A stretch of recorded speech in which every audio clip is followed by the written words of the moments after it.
Сүхбаатар дүүргийн арчилсан нам өнөөдөр Сүхбаатар дүүргийг 12 жил удирдах шүү дээ. Ирээдүйд энэ арчилсан намыг удирдах хүмүүс маань намын анхны шатны байгууллагт байхаасаа эхлээд хулгай хийх эхэлж байгаа. Энэ засаг дарга байсан Батүл, нийслэлийн эрдэнэ төлөвчдийн хурлын дарга байсан Батулга буюу одоо хүмүүсийн хэлдгэрүүл казино Батулга гэж. Тэгэхээр энэ хоёр хүний одоо зохион байгуулалтын дагуу нийслэлийн төвийн 6 дүүргийн 150 хороонд хадгалан зээлийн хоршоо байгуулагдсан байна. За энэ хадгалан зээлийн хоршоог одоо байгуулах гол үндсэн зорилго нь бол нийслэлийн арчилсан намынхны 2016 оны сонгуулийн цэвэр санхүүжилт. Энэ дээр бол одоо ингээд явсан тэр процессыг харахаар бүр нэг тийм мэрэгсцсэн нэг юмдаа бүр ингээд датцсан нөхдөд байна. Нийслэлийн эрдэнэ төлөөлөгчдийн хурлын тогтоол, нийслэлийн бичил бизнесийг дэмжих тухай. Монгол улсын засаг захиргаа нутаг дэвсгэрийн нэгж түүний удирдлагын тухай хуулийн 20 дугаар зүйлийн 21-ийн 7 дахь заалт 25 дугаар зүйлийн 25-ийн 1 дахь хэсэг төсвийн тухай хуулийн 58-ийн 1-ийн 4 дугаар зүйл нийслэлийн засаг даргын үйл ажиллагааны 3-ийн 1 3-ийн 2 дугаар зүйл эдийн засаг нийгмийн 2014 оны зорилтыг тус үндэслэн нийслэлийн эрдэнэ төлөөлөгчдийн хурлаас тогтоохон сан байгуулж тухайн санг тондог нэг юм асуудал. Тэгэхээр нөхдүүдийн нөгөө гарсан мэрэгсэн асуудал юу юм бэ гэхээр яг хууль заасан тэр үндслэл журмын дагуу хулгай хийх асуудал. Нийслэлийн одоо орон нутгийн төсөөр хэрэгжүүлэх чиг үүрэг гээд төсвийн тухай хуулийн 58 дугаар зүйлийг үндэслээд нийслэлийн төсвөөс 14.3 тэрбум төгрөг 143 хороонд 100 сая төгрөгөд гаргаад зүгээр л цацсан. Тэрний араас яасан ийсэн хөөцөлдсөн нэг ч зүйл байхгүй.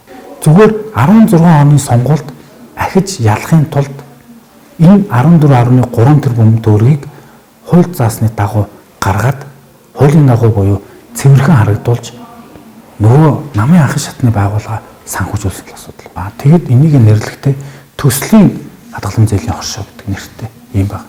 Тэгэхээр энэ асуудалтай холбоотой би анх санхүүгийн төсөл хороонд хүсэлт өгсөн. Энэ нийслэлийн төсвийн мөнгө гараа явуулсан. Нэг төсвийн мөнгө гараа явуулсан бол энэ бүх асуудал ил байх ёстой. Энийг ил болгооч.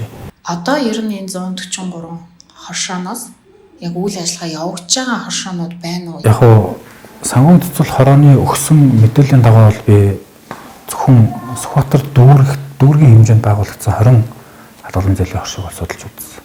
13 нь тусгай зөвшөөрлөнд хүчинг болсон. 7 үйл ажиллагаа явуулж. За тэгэхээр энэ 13 яах вэ гэхээр төрөөс авсан санхүүжүүлсэн тэр төслийн 100 сая төгрөгийг буцааж олон төлөх ёстой. Тэрийг төлж чадахгүй боёо одоо 40, 50, 60, 70, 80 сая төгрөг нь хайцсан мэддэггүй алга болсон. Танай дүүрэгт 20-аад хадгалан зээлийн хоршоо байгуулагдсанаас одоо 7 л байгаа юм байна тийм ээ. Тэгэхээр энэ дээр та харин хэрхэн хяналт тавьдаг вэ? Энэ хадгалан зээлийн хоршоодууд ер нь яасан болоо энэ дээр. За надад чи би шууд хэлье. Хадгалан зээлийн хоршоог одоо сая хадгалан зээлийн хоршоо санхүүгийн зохицуулах хороо шийддэг. Тэгэхээр дүүргийн засаг даргын эрх мэдлийн хүрээнд бол энэ асуудал байдаггүй. Гэхдээ энэний санхүүжилт нөгөө нийслэлээс байсан учраас асуугаад байгаа юм байна. Хороо олгон 100 саяар тухайн үед 16 оноос 14-16 онд хэлсэн та 16 оноос засаг дарга болсон болохоор энэ асуудлыг бас мэдж байгаа ахaltaа гэж боддог. Ямар хадгалан зээлийн хоршоо? Ямар хадгалан зээлийн хоршоо? Ямар хадгалан зээлийн хоршоо?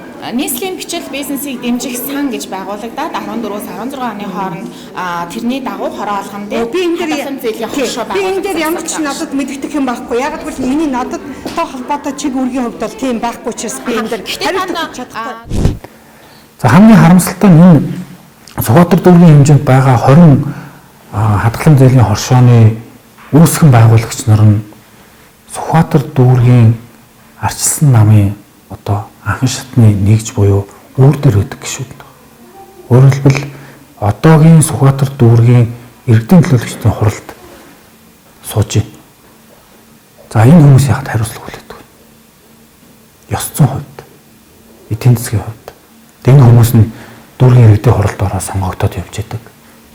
Гэтэл тухайн хороо болгон дээр дэлгүүр түүц бичиг хэрэг жижигхэн хоолны газар цайны газар ажиллаулдаг нэг 500 мянган төгрөг 1 сая төгрөг хэрэгтэй маш олон аж ахуйн нэгж иргэд байсан байхгүй. Энэ мөнгө тийш очих хэрэгтэйс уулна. Мэдчихгүй мэдхийг хүсдэгчгүй бид нар зүгээр нийгэмд яадлчихсан шин. Би энийг түрээсэлж байгаа юм уу? Худалдаж авах гэж байгаа болцсон. Уг нь яг тийм зээл олддог бол худалдаж авах. Ястаа мэдгүй. Тийм юм байдаг гэж. Зээл мэж маань идэд олддог байх уу? Төвчтэй юм. Жишээ нь нэг хорооноос сонгогдсон төлөөлөгч өөртөө зээл аваад их нэртэй авч өгöd. Нэг бол өөрөө тэр хоршоонд үүсгэн байгуулагч биш мөртлөө их нэрийгээ, нөхрийгөө, хүүхдээ өдр оруулсан. Тэгээ тэрүүгээр дамжуулж мөнгнүүдийг авдаг. Тэгээ буцаагаад өгдөг. Тэгээ энэ дээр бол нэг албан бус мэдээлэл явдаг.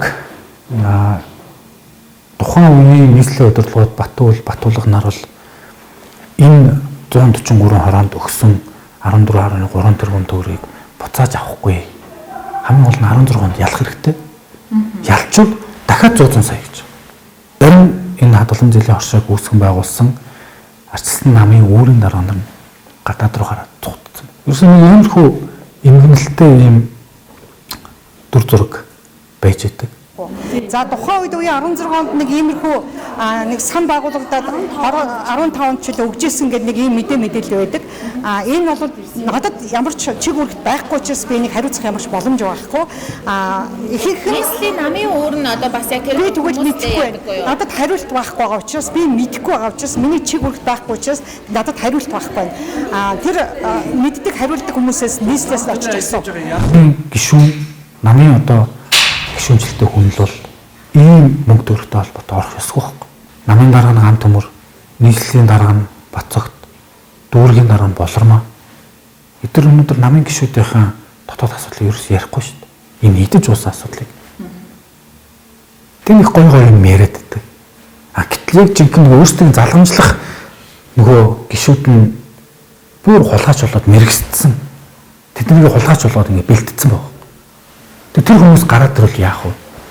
Одоо Сүхбаатар дүүргийг дахиж энэ хүмүүс удирдах юм бол тэгээд сэхэхгүй энэ дүүрэг. 2012-оос 2016 оны удирдлагууд буюу тухайн үеийн засаг дарга Батуул, Иргэдийн урлын дарга Батулга нар нийслэлийн бичил бизнесийг дэмжих санг байгуулах тогтоол баталсан байдаг.